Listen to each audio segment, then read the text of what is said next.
नाज़रीन आदाब, मैं मुदस्सिर अहमद इनकलाब न्यूज़ की ख़ास पेशकश के साथ आपके सामने पेश हुआ हूँ। नाज़रीन, इस वक्त कर्नाटक वक्फ बोर्ड के इलेक्शन होने जा रहे हैं, जिसमें मुतवल्ली कैटेगरी के ज़रिए से 2 उम्मीदवारों को मुंतखब करते हुए कर्नाटक वक्फ बोर्ड में शामिल होना है।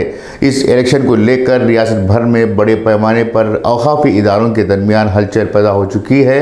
6 उम्मीदवार इस वक्त मैदान में हैं, जिनमें से 2 उम्मीदवारों का इंतखाब होना है। 6 के 6 उम्मीदवार किसी न किसी तरीके के अपने अंदर काबिलियत रखते हैं, लेकिन ये औक़ाफ़ी इदारों का जो इलेक्शन है मुतवल्ली कैटेगरी का सबसे अहमियत का हामिल है। चूँकि कर्नाटक वक्फ बोर्ड में सियासतदान और दीगर अफराद की शमूलियत होती है, ऐसे में जो मुतवल्ली कैटेगरी है वो नहायत अहमियत का हामिल है। इस कैटेगरी से मुंतखब होने वाले जो नुमाइंदे होते हैं उन पर बहुत बड़ी ज़िम्मेदारी होती है।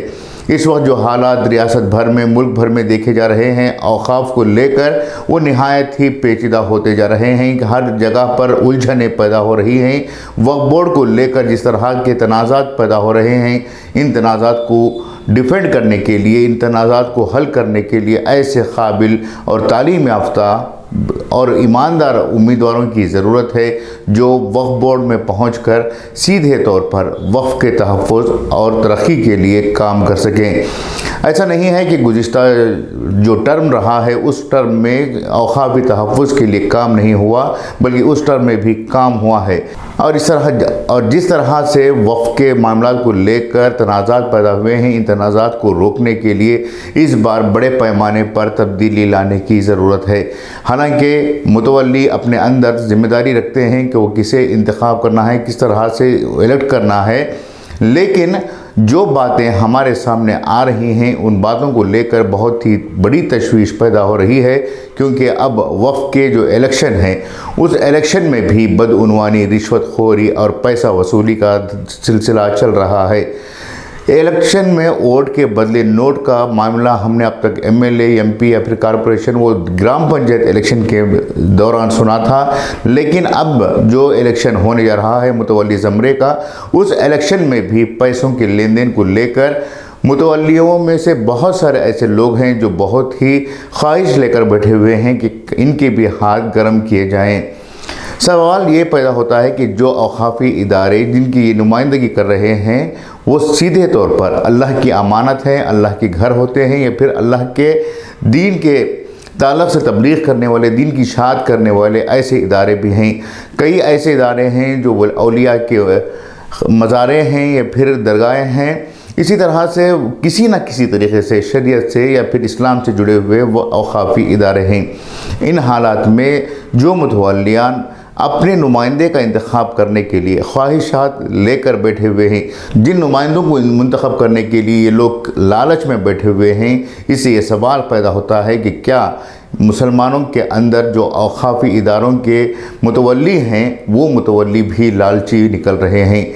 सीधी सी बात यह है कि ये जो इदारे हैं वो अल्लाह के घर होने की वजह से इन्हीं पूरी ईमानदारी के साथ अपने नुमाइंदों का इंतखाब करना है। अगर आप मुतवल्लियों में से किसी ने पैसे लिए हों, वोट के बदले नोट लिए हों, और ऐसे नुमाइंदे को वो मुंतखब करते हुए वक्फ बोर्ड में नुमाइंदगी करने के लिए भेज रहे हों, तो इनसे जो वो नुमाइंदे हैं उनसे ईमानदारी की उम्मीद बिल्कुल भी नहीं की जा सकती। हालांकि कई लोग अपने स्टेटस की खातिर लाखों रुपए खर्च करने के लिए तैयार हैं, लेकिन सवाल ये पैदा होता है कि जो लाखों रुपए आप मुतवल्लियों पर ये लोग खर्च कर रहे हैं, क्या वो आगे चलकर आपके मसाइल को सुनने या फिर आपके मसाइल को हल करने के लिए तैयार रहेंगे? सीधे से कहेंगे कि आपने हमें मुफ्त में वोट नहीं दिया है, नोट के बदले वोट लिया है, इसलिए हमसे किसी भी तरह की तवक्का ना करें।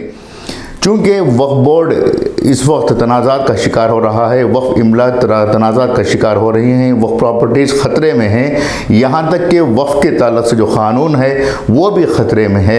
ऐसे में मुसलमानों की जो औक़ाफ़ी इदारे हैं उसकी मुतवल्लियों की सबसे बड़ी ज़िम्मेदारी है कि वो पूरी ईमानदारी के साथ सही, ईमानदार, तालीम याफ्ता और परहेज़गार लोगों को अपना नुमाइंदा मुंतखब करें। इन्हीं उम्मीदवारों में से चंद एक ऐसे उम्मीदवार भी हैं जो बहुत ही मुखलिस हैं, पूरी तरह से तालीम याफ्ता हैं और खौफ खुदा अपने दिलों में रखते हुए वक्फ के ज़रिए से खिदमत करना चाह रहे हैं, ऐसे लोगों का इंतखाब करना ज़रूरी है, ना कि सियासत में ज़्यादा ताकतवर या फिर सियासी ताल्लुकात अच्छे रखने वाले उम्मीदवार को आप मुंतखब करते हुए फिर एक मरतबा वक्फ को सियासत के जो जाल है उस जाल में ना ढकेलें। आज अगर आप अपने औकाफ़ी इदारों के ताल्लुक़ से सियासत करते हैं तो यकीन जानिए कि आने वाले दिनों में इन औकाफ़ी इदारों को लेकर सियासतदान पूरी तरह से सियासत करेंगे, जिसका खमियाजा सियासतदानों को उठाना नहीं पड़ेगा, ना कांग्रेस को उठाना पड़ेगा, ना बीजेपी को उठाना पड़ेगा, ना ही जेडीएस को इससे कोई लेना देना है, बल्कि इसका नुकसान सीधे तौर पर मुसलमानों को उठाना पड़ सकता है। अगर आप अपने नुमाइंदे सही तरीके के नुमाइंदों को मुंतखब करते हैं तो इसका सही फ़ायदा आपको पहुंचेगा, वरना नुकसान उठाना पड़ सकता है। मुतवल्ली यानी कि मस्जिद का ज़िम्मेदार या फिर वक्फ के प्रॉपर्टी का ज़िम्मेदार होता है। ऐसे जो मुतवल्ली होते हैं वो आमतौर पर निहायत चालाक या फिर अच्छे इखलास के साथ काम करने वाले लोग होते हैं।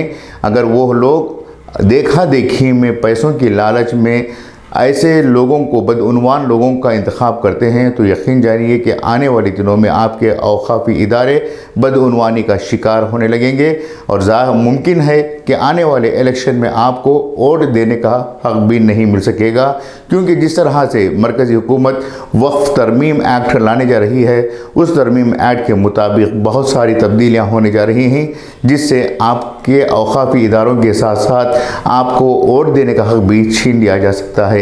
ये थी आज की मुख्तसर और ख़ास अहम पेशकश। उम्मीद कि आपको पसंद आएगी।